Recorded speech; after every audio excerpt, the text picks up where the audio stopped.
நாம் தமிழருக்கான வாக்கு வங்கி வாய்ப்புகள் பல சூழ்நிலைகளால் கூடிக்கொண்டே வருகிறது.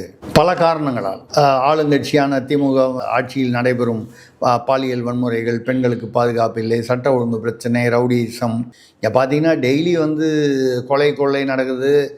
திடீர்னு பார்த்தீங்கன்னா சென்னையில் ஒரு போலீஸ்காரரே சீருடையில் போய் வீட்டுக்குள்ளே போய் ஒரு பொண்ணுக்கிட்ட பாலியல் வன்முறைக்கு முயன்று இருக்கிறார். காவல்துறை மீது மக்களுக்கு இருக்கக்கூடிய நம்பிக்கை நாளுக்கு நாள் குறைந்து கொண்டே வருகிறது.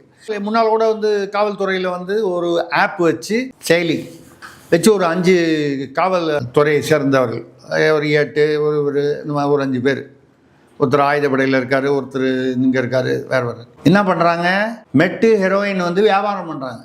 யார்? காவல்துறையில். ஏன்னா ஆப் வச்சுருக்கும் போது யார் அது பின்னால் இருக்காங்கன்னு தெரியாது.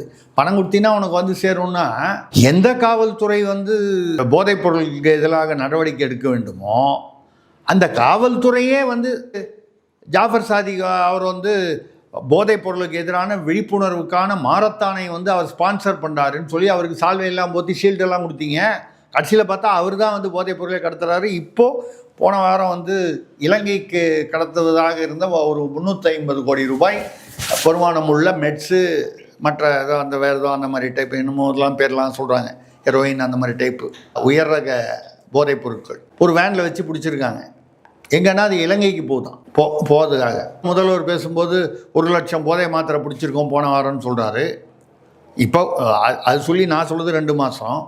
இப்போது முந்தானேத்துக்கு ஒரு 3 நாள் முன்னால் இந்த 350 கோடி, இன்னொரு இடத்துல ஏதோ ஒரு ஊரில் 22.5 கோடிக்கு. இப்போ கஞ்சா அப்படியே தான் இருக்குது. இந்த போதைப் பொருட்கள் இன்னும் நாளுக்கு நாள் அதிகமாக தான் இருக்குது.